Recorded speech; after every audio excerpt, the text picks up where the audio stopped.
ओम साई राम। साई चरित्र अध्याय 8।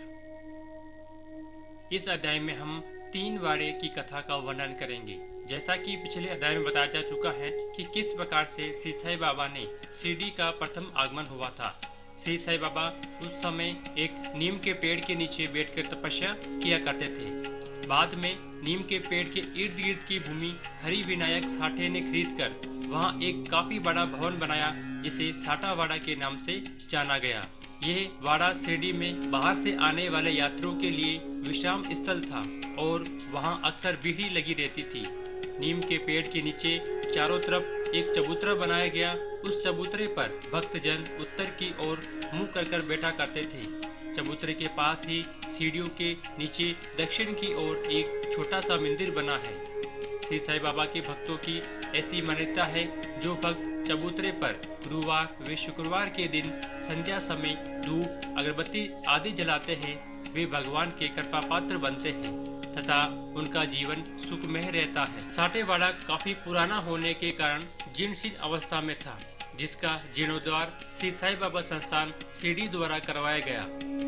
साठेवाड़े के जीर्णोद्धार के कुछ समय पश्चात एक अन्य वाड़े का निर्माण कराया गया, जिसका नाम दीक्षित वाड़ा रखा गया। इस वाड़े का निर्माण कानूनी सलाहकार काका साहब दीक्षित ने करवाया था। कहते हैं, जब काका साहब इंग्लैंड में थे तब एक दुर्घटना में उनके पैर में चोट आई थी। काफी उपचार करवाने के बाद भी उनके पैर की चोट ठीक नहीं हुई।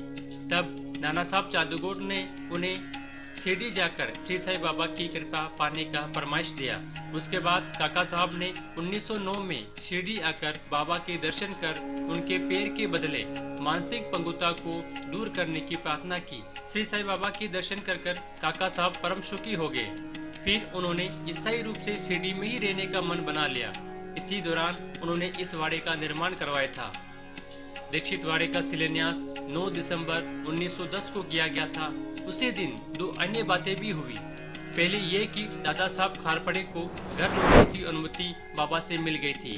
दूसरी बात यह है कि चावड़ी में रात्रि के समय आरती प्रारंभ हो गई। कुछ समय पश्चात जब दीक्षित वाड़े का निर्माण कार्य संपूर्ण हो गया, तब 1911 में रामनवमी के दिन इसका विधिवत उद्घाटन कर दिया गया।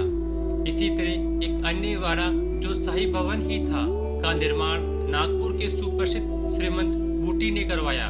इस भवन निर्माण में काफी धन लगा था। इस वाड़े का निर्माण करवाकर बूटी ने अपनी धन संपदा को सार्थक माना।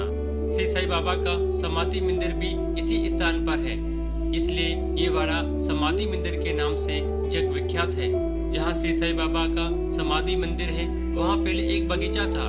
उस बगीचे में पेड़ों को स्वयं श्री साई बाबा सिंचा करते थे और उनकी देखरेख भी करते थे। सब वाड़ों में साठा वाड़ा ही सबसे पुराना है। जहाँ आज 3 वाड़े बने हैं, वहाँ कभी एक कुटिया भी नहीं थी। ये सब श्री साई बाबा की कृपा का ही प्रतिफल है। ओम साई।